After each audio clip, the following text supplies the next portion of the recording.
We made it happen. Jimmy was an incredible success. I don't know where he is. I gotta find him. Gosh, I don't. Oh.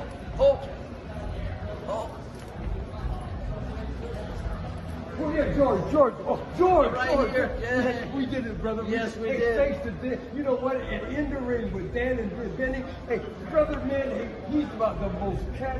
I just love him to death. I love you. Thanks for having me. Hey, you're the best. I'm telling you, brother. In the ring with Dan and Benny. Yeah. We love you. Thank you so much. Dan. Mwah. Oh yeah.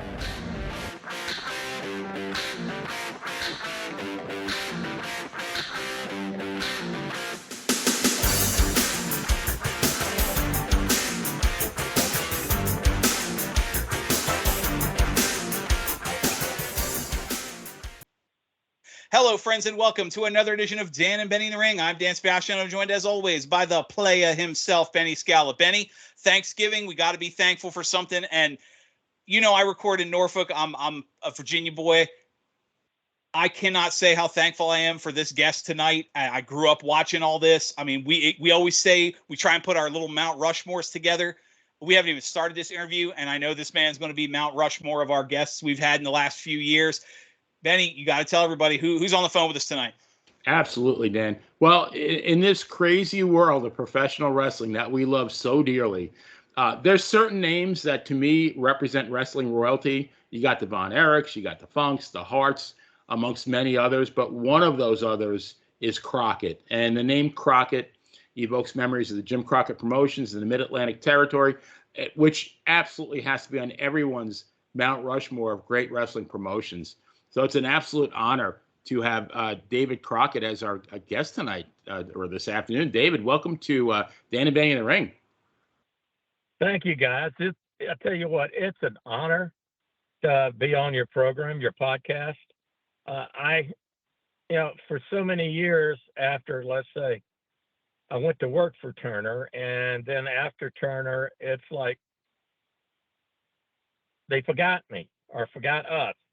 That we screwed up and but it's all of a sudden to me, people are with the digital age that they're watching what we used to do and appreciate it. So I mean, I am honored, very honored. Pleasure's ours. Yes, no, the honor's definitely ours. Like I said, you cannot be a fan of wrestling, especially the territory wrestling at all, without actually loving Crockett, and we'll get more into that. But I want to start, David. We normally ask the same question to start about when the wrestling bug bit, like when we're talking to our guests, when the wrestling bug bit them. That really, seems kind of unnecessary here. The Crockett name in professional wrestling goes back nearly a century. So I want to kind of start with a two-part question. One, what was it like growing up as the son of a wrestling promoter in a part of the country with really an unparalleled passion for professional wrestling? And the second part of that, did you ever see yourself doing anything else, or did you know even as a kid what role you wanted and where you were going to go with the company? Wow. It was exciting as far as the recognition that Big Jim, my father, had. He started the company in 1933 and 1934. That it also was a challenge in that wrestling was not socially acceptable to a lot of people. The working class, yes, but middle class, no. It was, and Dad too. I was all his sons, my brother Jimmy and my younger brother Jackie, we were always very defensive as far as somebody make a face. We were like bulldogs. We'd go after them. But, I, as a kid, yelled and screamed and ate 20 boxes of popcorn and just hated the bad guys, loved the good guys. And it was, somebody asked me that to people we were having dinner with, and I said, every day was different. Even growing up, Dad, besides wrestling, he also had a restaurant. So he would be gone in the morning before we would get up to go to school. My mother would get us off to school, then she would go to the restaurant, and then Dad would start working on the promotion at that time for wrestling. And also, you know, we were doing, he was doing the big bands, Tommy Dorsey, Glenn Miller, Wow. boxing, Joe Louis, Jack Dempsey, the Harlem Globetrotters. Oh, cool. Showing dances, Dick Clark, True Caravan promoter. Star. Wow. Yeah, absolutely. Oh, I mean, he was truly an entertainment promoter, Wow. but wrestling was always the thing that ended up paying the bills. Everything else had its highs and lows, but the lows in wrestling were not so much the fault of the economy. Even when the economy was bad, we actually did better. And at first, when the economy was bad, people tried to hold on to their money, but then they got really frustrated being at home. And so they started coming, you know, in droves. My mother would say people would bring food to the ticket window so they could get in to see the wrestling. That's, you know, just like the movies too during there, you know. So, wow. Did I, you know, my father never wanted me in the wrestling business. He wanted, but of all of them, I was fascinated when I first was around television. As far as the first time I sat in the control room and watched, I said, "Oh, you know, this is fantastic." You know, watching. And too, at that time, we didn't have as many cameras as you do today, but still, you know, the product they would turn out and the sound that, you know, paying attention to the sound, paying attention to the camera. And none of these directors were smart. None of the cameramen were smart. You know, so it was a challenge. After a director did it for several years, they sort of got into the rhythm. There's always a rhythm, you know, to anything, basketball, football, wrestling. But my dream was being behind the camera. Okay. I can Well, respect that. David, your dad joined the NWA, I believe, in 1952, and the territory covered Virginia and the Carolinas, and I believe that's when the term Mid-Atlantic Championship Wrestling was coined. Now, I'm sure you've been asked many, many times about wrestlers and matches and things like that, but I want to do something a little bit different. I wanted to ask about the fans. Dan used the term before, unparalleled passion, and I believe, and I grew up on Long Island, New York, but I think that the passion of the fans in Virginia and the Carolinas was at a different level. And I think that was an integral, in my opinion, as part of the success of Jim Crockett Promotions. Would you agree with that? Yes, I would. The fans were so loyal. If a wrestler changed his tights, the color of his tights, you would know it in an instant. They'd start asking, "Why do you do this? You know, why? You know, or the robe, or just change how he was doing the interview." Tremendously loyal. You know, the feedback, because we'd always, you know, when my father was alive, he sat at the entrance of any building he was in, and fans would come and they would either unload on him, so to speak, or just talk about it. And he would listen, and he said that is the only way to know what they like, you know, and what they dislike. And you create loyalty with that. Don't insult them, you know, and you can tell during a match, if you do a match that insults them as far as some ridiculous finish, they'd fart at it, so to speak. I hate to say that, but yeah. They, you know, and then they would be like a bad meal at a restaurant. And they would go, and it would take you the longest time to get them back. So you make sure that you don't insult them. You know, because they go through the same thing. People screaming that it's fake, and so what? It's fake. It's entertainment. But at that time, we protected it to the point that it's real. Good and bad guys didn't ride together. It was, you never saw them together. A masked guy would wear his mask, until he gets far enough away to where he could take his mask off. They stayed in character, in and out of the ring. Bad guys were bad guys.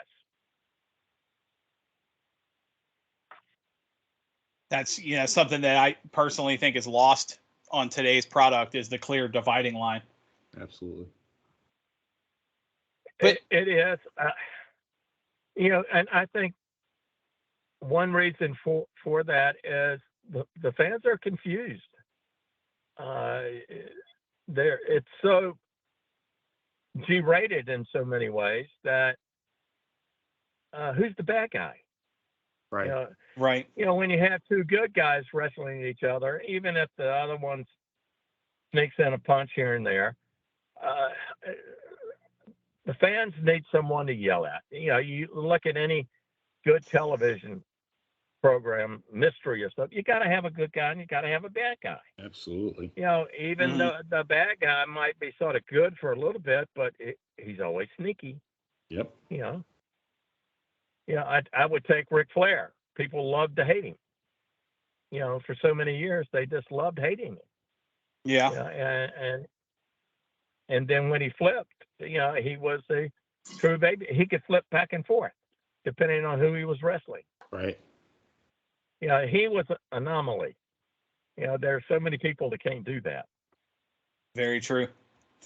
Speaking of wrestling, I wanted to ask you. I know Benny said last time you probably hear this 1,000 times. I wanted to ask you about the career of David Finlay. Now, per Wrestling Dated, we always like to cite. I don't know if you call that a career or not. Benny, I don't think I've ever had someone openly laugh when we start to ask them about their career. That's not a good start. And they question the use of the word career. Yeah. It was not a career. It was an education.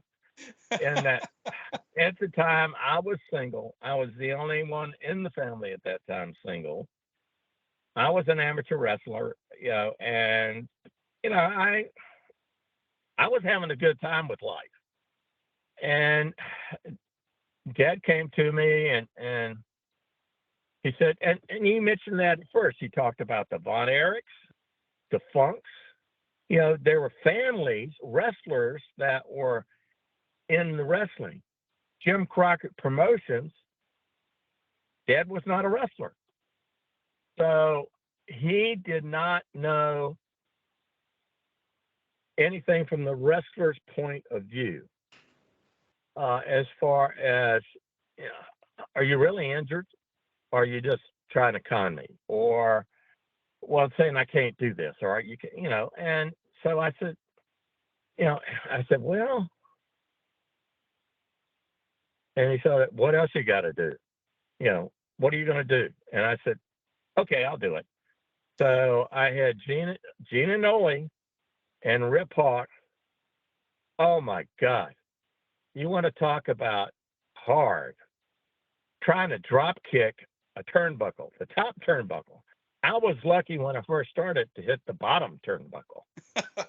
But learning how to kick and turn at the same time, or kick and land and spread your arms out so you can sort of cushion the blow, and running the ropes. I was black and blue from, hitting those ropes, because this is a metal cable. You've got a plastic tube and then this metal cable on inside of it. Oh, yeah. And then I used to always wrestle Johnny Heidemann. And he would he'd turn me in knots. Had Tinker Todd. I could count the lights in all the buildings because I spent most of my time on my back. I was a jobber. I was a good jobber. Yeah. Oh, well, yeah. you won your share of matches. I saw the stats. You did win some matches. How many? You count them on one hand. I thought I saw more than that. Whoever put I won more than 5 matches. I'd like to meet them and pay them. Okay. Yeah, because you might owe them a bit of money then. I don't know. Yeah, no.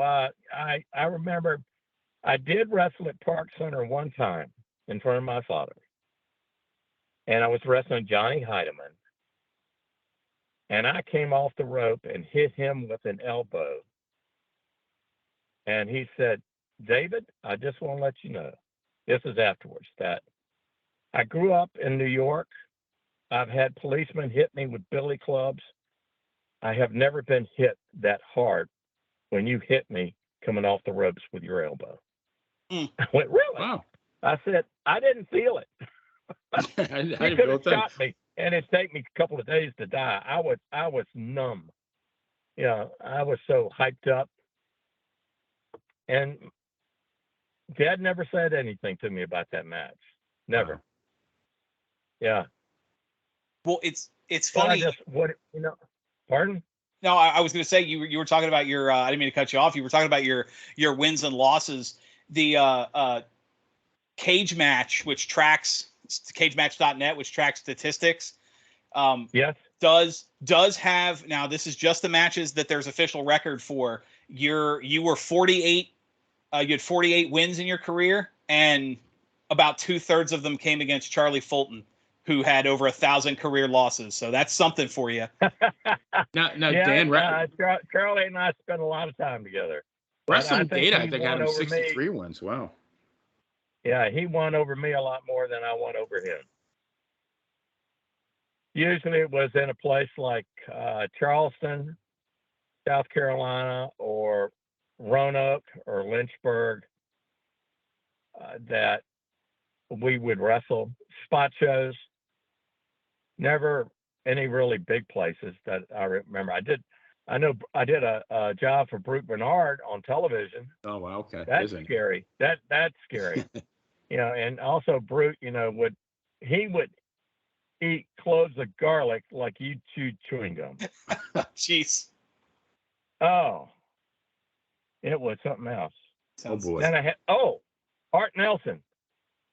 Art Nelson, I didn't wrestle him, but I was the second in his sort of tape fist match, and I had to cut him. Oh, geez. Feeling. Oh yeah, and that's the first time. And to feel that skin, he said, "Cut me, kid, cut me deeper." Oh, that was. David, I want to. You look. I'm sorry. Go ahead. I was going to say that we're going to talk about, we're talking about reality and how real everything was.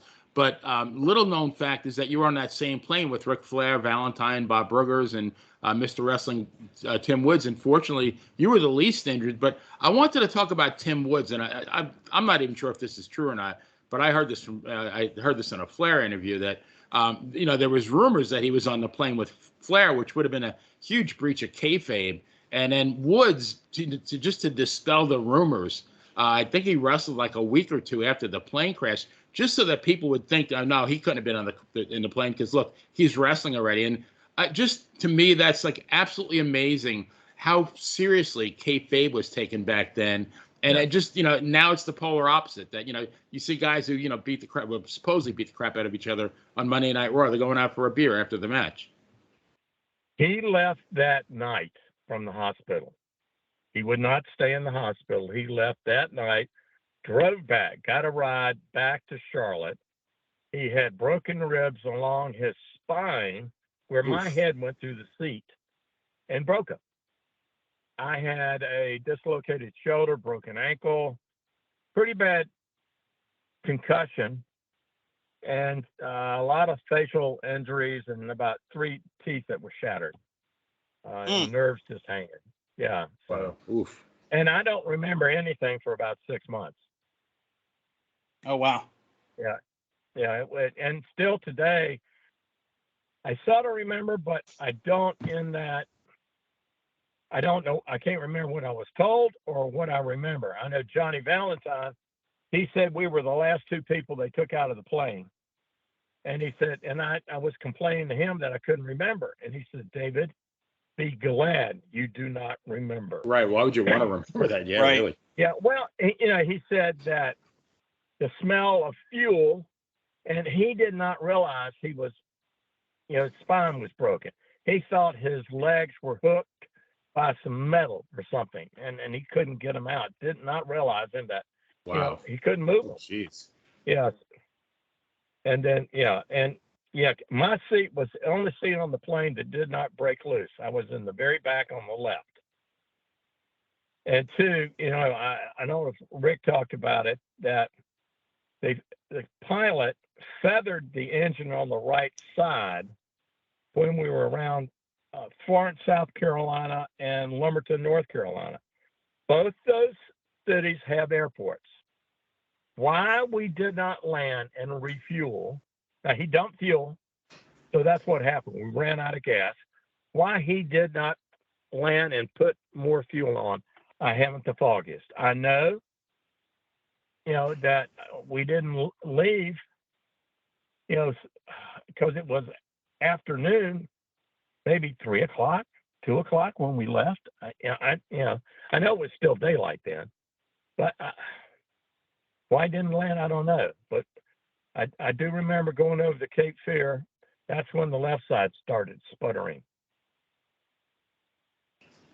And the only other thing I really remember is my son was 3 weeks old, so I was trying to practice Le Mans so I wouldn't get the wind knocked out of me and get knocked out. Not thinking my head would go through the seat. Yeah. But I saw a buzzer, I heard a buzzer and a light go off. And my father-in-law, who was a pilot, said that was the stall warning. So he had stalled the plane at some point, and that's when we went nosedive. I recently saw a picture of that crash. Wow. Yeah, until this year, I have never seen a picture of the crash. Yikes. Didn't want to. No. Yeah. Well, excuse Very me. lucky. I call Rick up at the anniversary and say, it's good to be alive. Oh, yeah.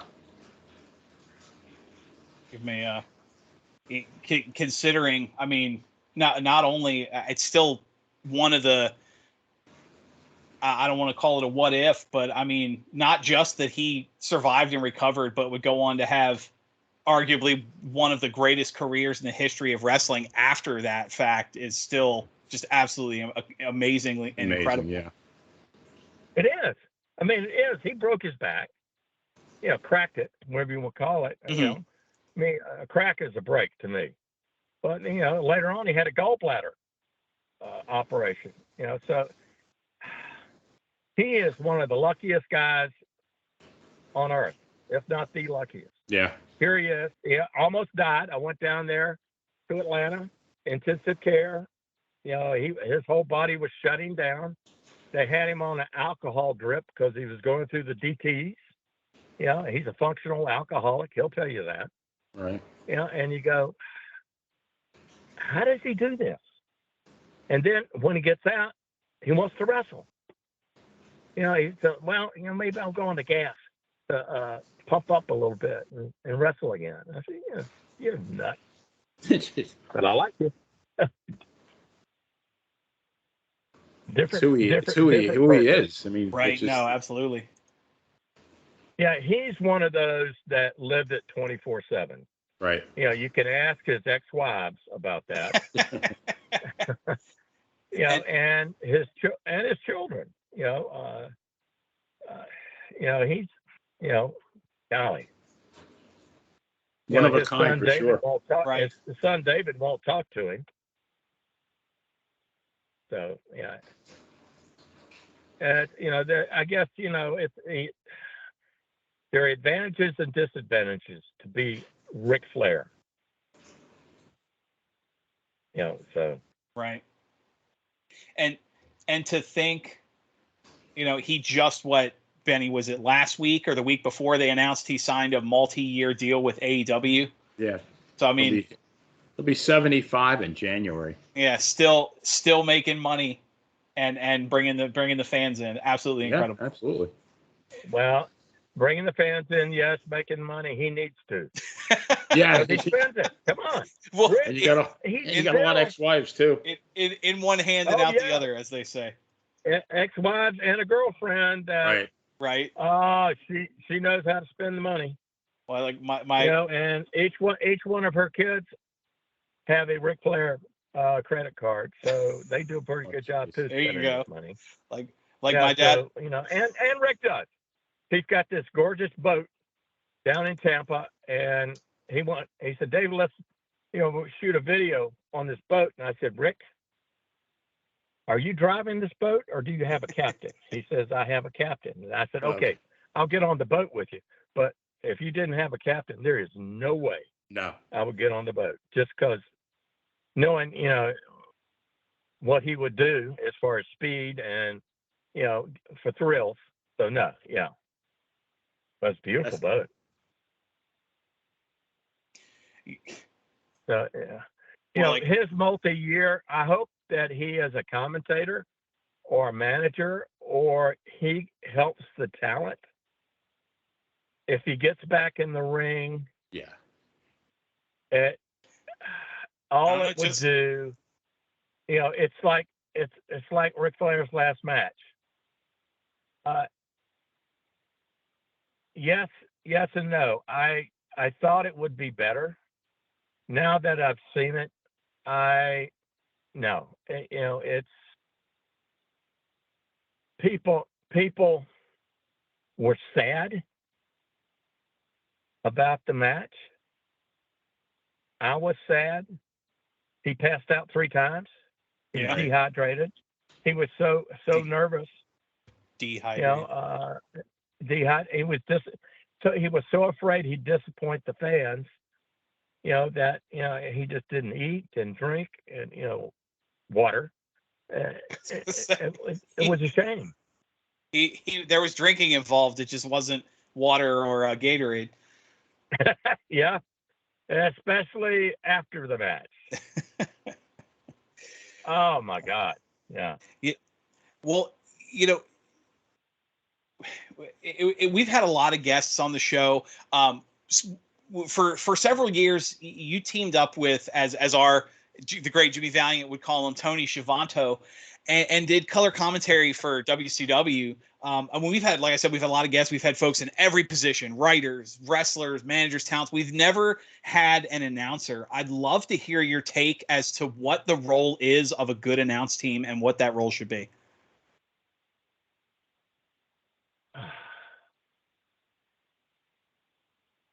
I was more a fan than an announcer. I did not start out to be an announcer. Like I said, I wanted to be behind the scenes, to be, in the director's booth, producing that show. But our announcer showed up, at the time for a taping at WREL, and he was drunk. So Jimmy and I flipped the coin. I lost, so I started announcing. And I was lucky enough to have Bob Caudle. Oh, geez. Tom, Bob.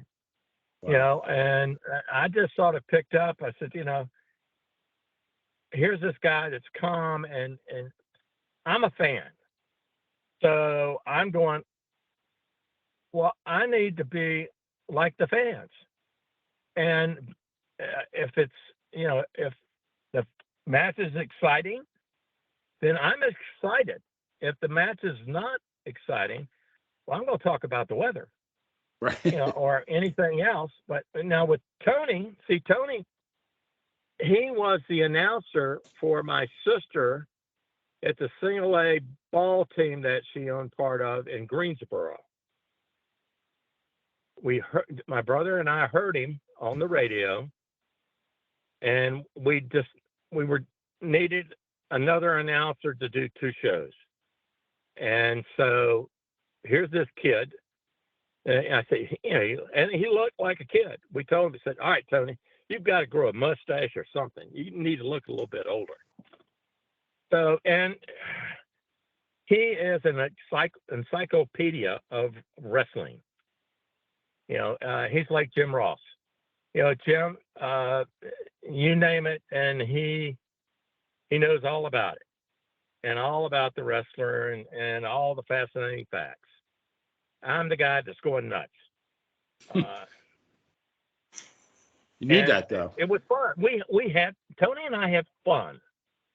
And was it? Did we get called down sometimes? Yes.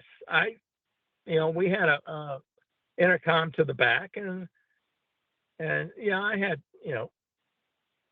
they told me to calm down a little bit, but Dusty Rhodes told Tony, he said, David Crockett's not one of the best announcers, but he's raw. He's real raw. And that's the way I felt that I should be. I'm not, I was not and am not polished. I tried to control my southern drawl, ain't nearing dozy dote, so to speak. Hi, y'all. So I tried to control that and speak better so people could understand me. But other than that, it was, Tony and I just clicked. And he would laugh at me and I'd laugh at him. But he also would say Bob Caudle was the calming influence for both of us, because a lot of the shows, like Greensboro, and we'd tape it. So, Dave, speaking of announcers and their roles, you did something that was quite unusual. You took a Russian sickle from the Russian Nightmare, Nikita Koloff, prior to the 1985 Great American Bash. I guess you were interviewing Ivan about Ric Flair, and I guess you even poked him in the chest once, and all of a sudden, and I was watching it on TV. I was like, "Holy crap!" Yeah, it was a very rare thing back then for an announcer to have any kind of physical altercation with a wrestler. So what was the thought process behind that? Well, it didn't happen until that night. We were in Shelby, North Carolina, television taping, and of course, Jimmy didn't come to me, but Sandy Scott said, David, and Dusty came too, and they were sort of hesitating, and I'm going, "What's wrong?" And they finally said, "Well, we'd like for you to take a sickle from Nikita." I said, "What?" I started laughing. I said, "Come on, yeah." That guy, his sickles are, he doesn't know how to pull them. There is no way, he was kind of on earth. I've seen him just kill people with that, and I'm going, oh, and what? And then I said, why? Why do I need to do that? With him. And so they laid it out, for Rick to turn babyface and all that. And I said, "Oh God, okay, take it for the team." And Nikita was sort of off to the side, and he starts laughing.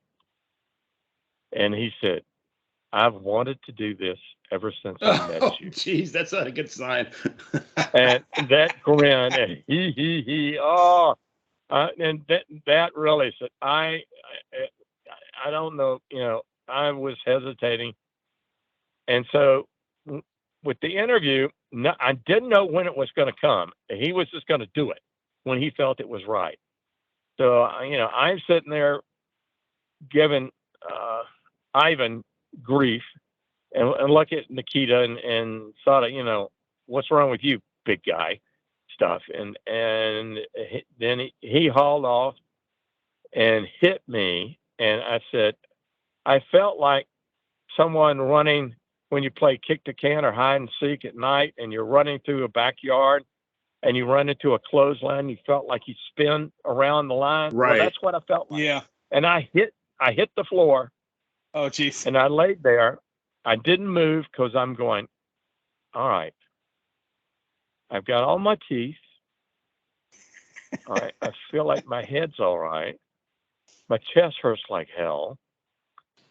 well, this, and I just laid there, and I said, I decided in myself to even make the guys in back believe it, because I'm sure they did.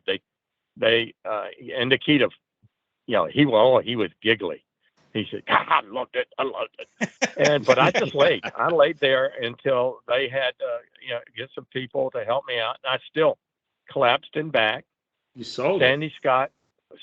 I did. Sandy Scott put me in the back of his car and took me home. Jimmy had to drive my car home. I mean, really, I milked it for all it was worth. I said, if I can get the guys to believe it, and it's worth it to me. And then Saturday the show comes on, and my wife starts to get all these calls. Is David all right? Is David all right? And we just saw, and she looks at me and she said, "What'd you do?" And I just saw it. That's why, from the time of the TV taping to that Saturday, I didn't leave the house. Yeah, again, just milking it, trying to make everybody believe that it was real. I was still old school. I still believed, you gotta, as they say, keep kayfabe. Right. And I definitely. It was a very impactful moment. Trust me. I saw it when it happened. Yeah, you definitely could say impactful. Yeah. Oh yeah. Yeah. Literally, right? It's Yeah, funny. Yeah. I've probably seen that clip, I don't know, 20, 30 times in my life, different wrestling montages and just watching stuff. Knowing the story now, I'm going to have to go back and watch it again. And just, it's good. It's like knowing how the special effects of a movie are made. Like you just that much more fun to watch it again. Yeah. In slow-mo and just watch it. I never did it in slow-mo. Speaking of the Great American Bash, speaking of the Great American Bash, that spectacle, in my opinion, is one of the greatest wrestling events I've ever seen. Could you kind of talk a little bit about the initial bash in '85 and then '86 when it started touring the country? All right, let's refresh me on '85. That was Memorial Stadium, Charlotte. I'm sorry, say again. Was it Memorial Stadium in Charlotte? Was that '85? You got to refresh my memory. Which I was the referee with Nikita and Ivan against. Nikita was against Rick. We had 22,000 people at the Memorial Stadium outside in Charlotte. Is that the one, or which one? I think that was, because I think the whole idea of you taking that sickle was to build that event up with Flair and Nikita. Yes. Right, and then that was 85 was the main event with Dusty Rhodes and Tully in the cage. Yes. And Rick came down in a helicopter. It was Harold Johnson was the ring announcer. He was the sports director at WSOC TV in Charlotte, and he got them to use their helicopter to bring Rick in for the match. Oh, it was it was worth it then. If it was like I said before, if the fans didn't come, then it wasn't worth it. Right. It was a money sickle then. Right. When the fans came, it was a money sickle. It was worth it. Yeah, that of the 85 also. I mean, obviously he's important to our show, but 85 was the Jimmy Valiant and the dog collar match. So. That was an interesting match. Jimmy Valiant's always, he's a character. He's still wearing the same wrestling trunks, Right. And he's probably 70 pounds lighter, but he still goes in the ring. I've seen him in the ring every Saturday. Yeah. Still cut. And Ricky Morton. Think about Ricky. I know I'm changing the subject here. Ricky Morton. He still wrestles. Yeah. Robert, had a hip replacement, so he can't wrestle. Yeah, I just saw an event, about a year and change ago that came through here. Ricky teamed with his son. Yes. Now his son is going to go places. Yeah, He's got the head for wrestling. He's got the body. He's got the voice. And he and I've talked several times. He said, and Ricky said, the mandate is he gets his college degree, and after that he can wrestle full time. Up until then, he only wrestles part time. So, and he's doing great. He really is. He's going to be good. Isn't he he's not a big guy. junior heavyweight champion? Guy. I think. NWA? He was, yeah. Okay, he was in the NWA, yeah. He'd already been Billy Corrigan really likes him. He put him on the contract, to work with him. But I don't know what Billy's going to do now that he lost the CW. Yeah, right. That was kind of foolish. Yes. To think, yeah. He snorted away the CW. Oh, he talked to me for the longest time about helping him, once he got the contract for the CW, as far as in the back, making sure, everything was right television wise, but we blew that up. What a shame. Either he did or somebody went off script.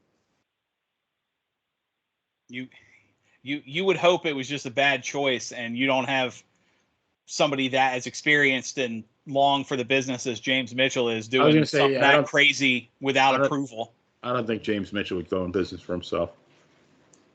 Yeah. Hope not, anyway. I mean, yeah. Well, I guess maybe in the weeks to follow, we will definitely find out, because nobody's going to be able to keep a secret. No. Right. Was it telephone to telegraph, telewrestler? That's right. That's right. Something like that. Yeah. David, after JCP was sold to Turner, were you still involved? Yes. We each of us had a 5-year consulting agreement. Oh, okay. All right. That was, it was, eventually, I think about 3 months into it, Jimmy and Jack Petrick, who was the person that Ted appointed to take us, when Ted bought us, no one on the board of directors wanted to take us. No one. Can you imagine? Here's really the head of Turner Broadcasting. He buys this company, and he goes to the board of directors, and nobody wants to touch it. It's a stigma. These guys, wrestling. Not that it has 4 hours on TBS, and we're number one in each hour. We're bringing in gobs of money, right? In commercial time. They lump us into Saturday sports so the Braves and the Hawks can cume their ratings, and nobody wants us. So Ted appointed Jack Petrick, and after 3 months, Jack and Jimmy got into an argument. Jimmy told him he was dumb as dirt. So that didn't help. Yeah. And that's when Jim Hurd came in, and Jim's military background didn't help. Nice guy, but trying to be military to these guys, no. Too late.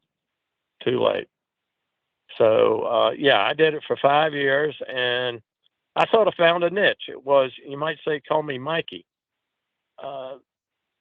They would give me things thinking I'd fail, and they said, well, go get us television in L.A.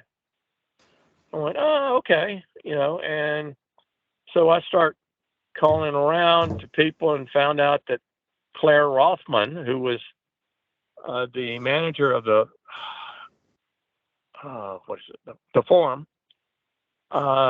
she knew another friend of mine, so I was invited to go out there to watch the Lakers, and that was great. And then she put me in contact with the program director at KCAL. So the rest is history. I brought back a contract. We had to pay money, but it was to buy commercial time. So I did that. I did syndication for out west to anything past the Mississippi River. I started. Well, I always worked with the television. That was mine for the longest time until Jim and Nance announcing with Tony and Bob Cottle, and then Jim Hurt said, "David, you're not going to TV tonight. You're going to come have dinner with me." And so that stopped that, because I was, anything television, I would do the site surveys and camera placement and you name it, I would do it, the phone lines.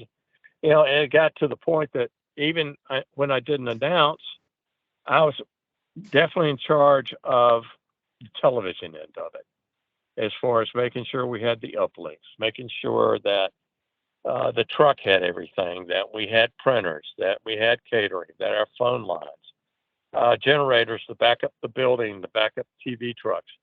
I ended up with 13 tractor trailers on the road, 2 TV trucks, 2 uplinks, a generator truck that was a tractor trailer, and it had 2 huge generators on it.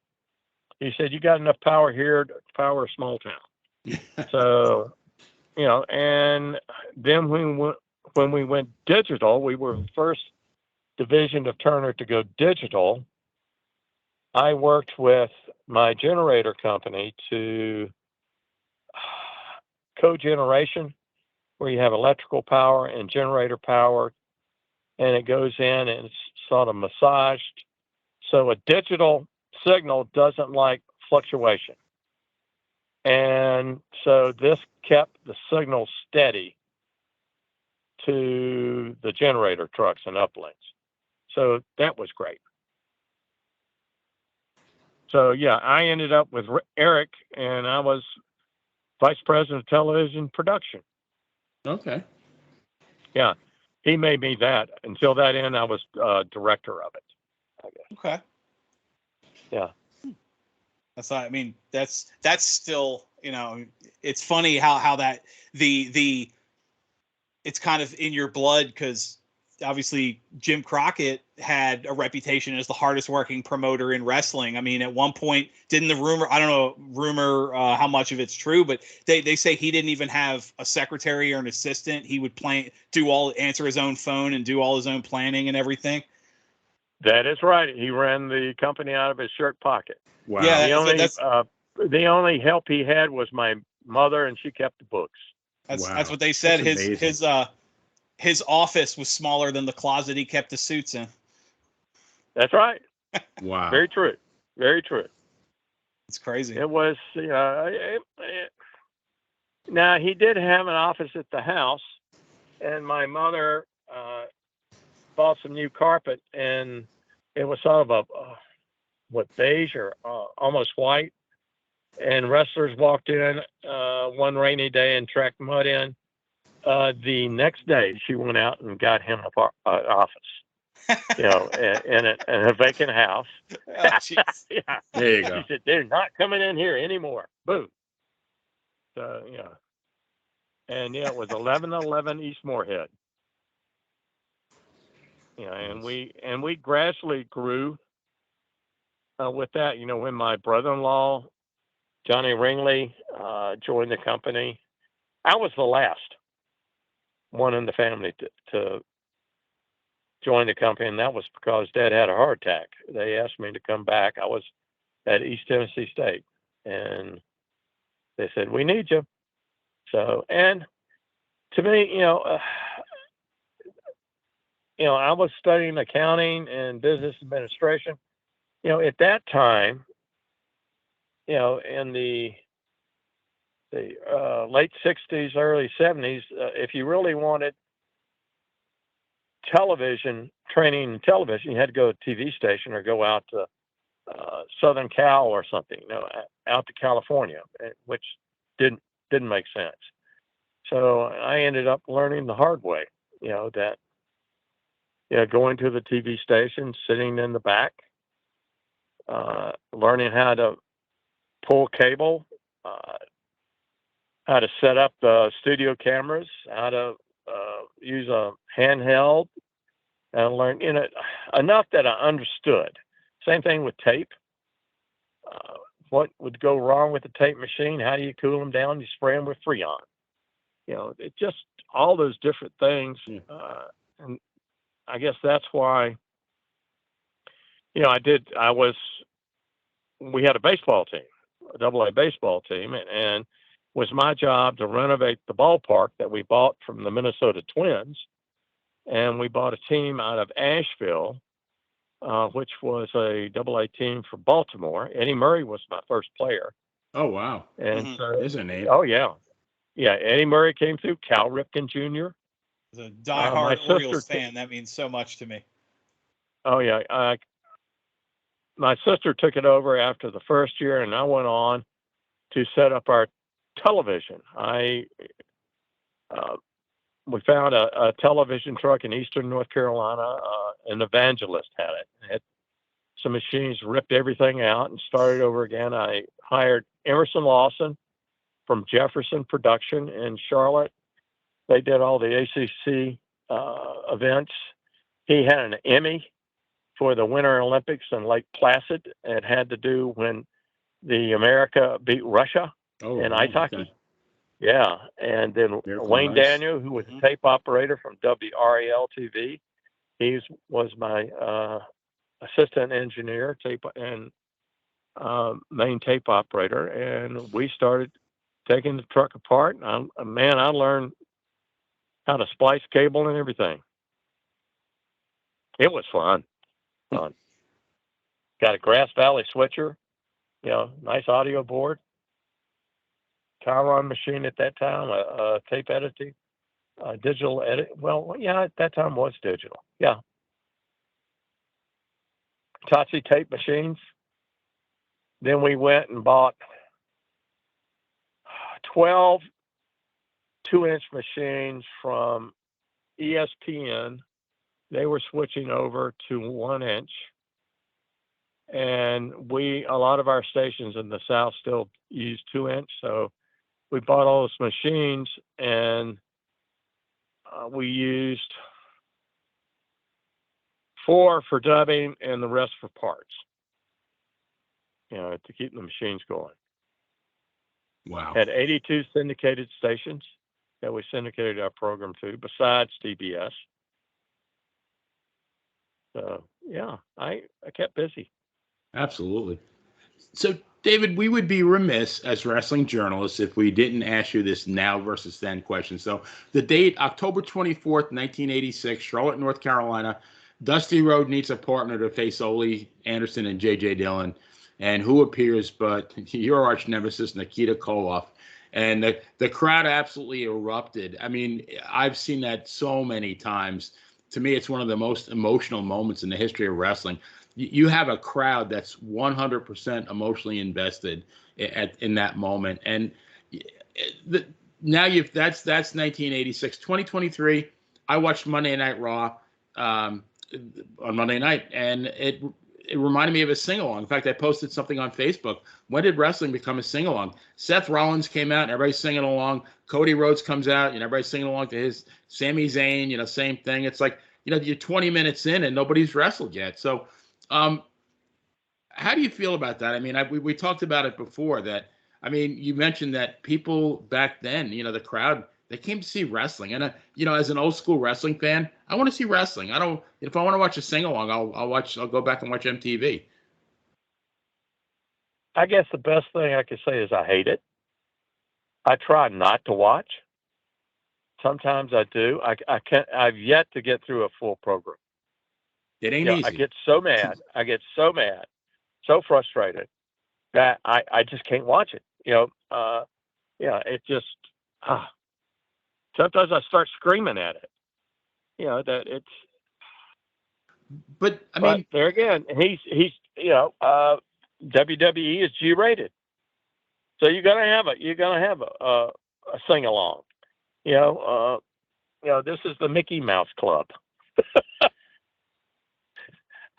Yeah. I went to my first event in 1968. The Island Gardens in Hempstead, New York, was Bruno Sammartino versus Toru Tanaka. And I can tell you, I mean, it still feels like yesterday. It was 55 years ago.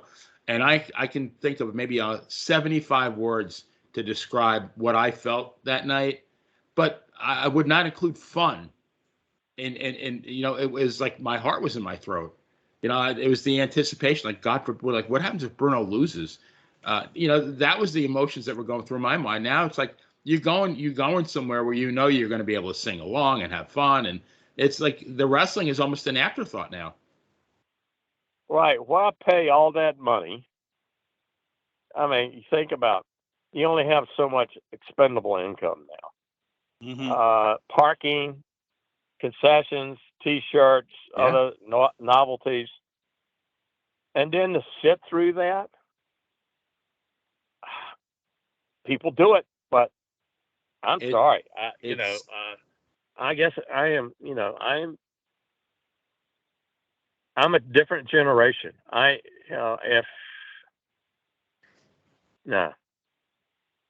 can't do it. Especially considering, what was it, Benny, when we were talking about when the WrestleMania tickets in Philadelphia, and I'm not trying to pick on just WrestleMania, AEW is expensive too, but it was the front row tickets started at like 8,000 or something like that. Yeah, it was like you need to get a second mortgage. 8 to 11 grand, depending on which VIP package you're buying. To sing along. Oh wow! Yeah, and that's just so you could get to touch the wrestler for 2 seconds, right? No, thank you. And so you're paying for all that merchandise you're buying, with that ticket, and probably putting it on a credit card you can't afford to pay. Yeah. So why? Exactly. Why is a good question.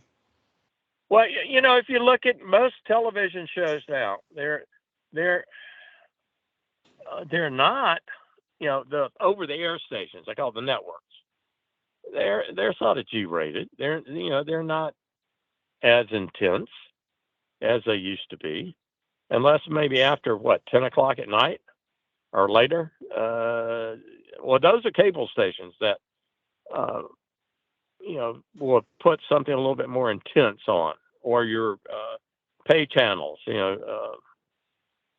Showtime, HBO, you'll have some intense ones there. But, the over the air, no.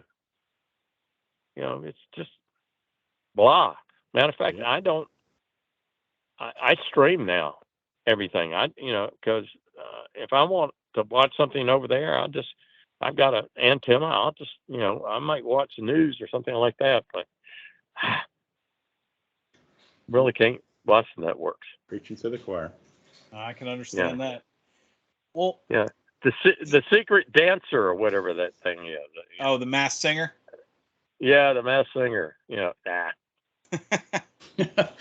Dancing with the Stars. Yeah, I've never seen a single second of that. Benny likes I've seen the commercials. That's it. Benny likes to hide it, but he keeps cable just so he can watch that show about the Kardashians. So. Well, I haven't watched that either. No, same here. Never, not a second. David, we the whole reason we wanted to bring you on, obviously we wanted to talk to you, but this kind of all started to bring up a promotion. A David Crockett live appearance is the promotion. A David Crockett live appearance about as rare as a 4-leaf clover, a double rainbow, a buffalo nickel. You do not see David Crockett coming to live wrestling events anymore. And this means so much to me, being my hometown. You will be appearing in Norfolk for Virginia Championship Wrestling at a taping. They're doing their Tidings of Destruction event December 2nd. And the reason you're going to be there, other than, who wouldn't want David Crockett at their wrestling event, is a dear friend of the show, dear friend of ours, Mr. George Pontus, is retiring after more than 50 years in the wrestling business. So I kind of have a two-parter for you. One, can you kind of tell us what George meant to wrestling and JCP and everything he did? And do you have a good George story for us? I met George first time at the Scope, of course, And the Murnicks, especially with Joe Murnick, was with my partner with my father up in that area. And then his sons, Elliot Murnick, Carl, especially Elliot. And we'd go up there. I'd go up there too. And because part of the time, everything was done in cash. So at the night, you're paid in cash. And I'd take the cash, throw it in my trunk, and go to the next town, get the cash, go to Richmond, go to Roanoke, and, I'd have cash sitting in the back. So, and we'd count it Sunday. So I met George, through Elliot, and what a great, a great front man. Just talk your head off, knows everybody, introduce you to everybody. A wonderful individual. And over the years, he's done so much to help us and help wrestling, in the Norfolk area that really, he's one of the best. It's sorry that he's stepping down. I understand why. He's got grandchildren and he wants to spend time with them. So, plus he doesn't want to take bumps anymore. I could understand that. 50 years, absolutely incredible. But something George wanted to mention, I know it's already been announced, but we're gonna plug it on the show as well, is not just is VCW having their, like I said, their Tidings of Destruction event. All the best stars in the Mid-Atlantic region are going to be there. Main event. Obviously, you've got your newly crowned VCW champion. Virginia just ran their first show in Alexandria last month. He's defending the title against Brandon Scott, who's a former guest on the show. Just great stuff to look forward to. But George wanted us to mention that you are going to do a special photo op ringside with a microphone. Anybody, and I said this, and I'm sorry if I'm going to kind of fangirl out a little bit for you, but anybody who grew up watching Crockett Promotions, WCW, always wanted to stand ringside next to David Crockett. You're holding the mic for Jim Cornette. You're holding the mic for Sting. You and Tony Schiavone. Everybody standing there. You've got this great run. Fans have the option to take a picture with you holding the microphone, pretending to be your cohort or being interviewed. I mean, that's got to be great stuff. Interviewing them.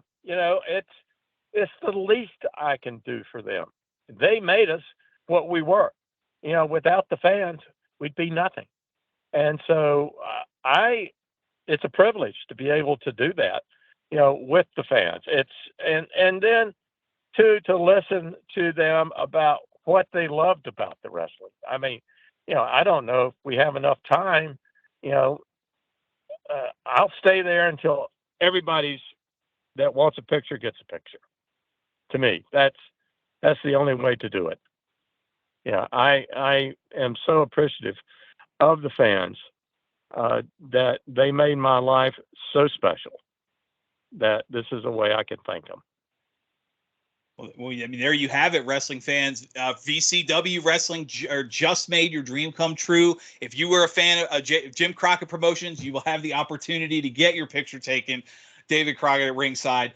Benny, I know we say it every time. I feel like we could keep talking, but as we wrap up, final question to you. What are you thinking? I was going to ask Mr. Crockett if, like, for $5,000, can a fan give him a Russian sickle? No. Okay. No. Not negotiable, huh? No. Because that wouldn't pay for the hospital bill. That's true. Just the ambulance ride it costs that much. You got a good point there. I hate to say it. Nikita was just in town for his touring lectures that he does. I mean, he's not going to be too far up the street. Maybe we could get him to swing by once more for old time's sake. Oh yes, that would be great. He is such a unique individual. He is. He'll show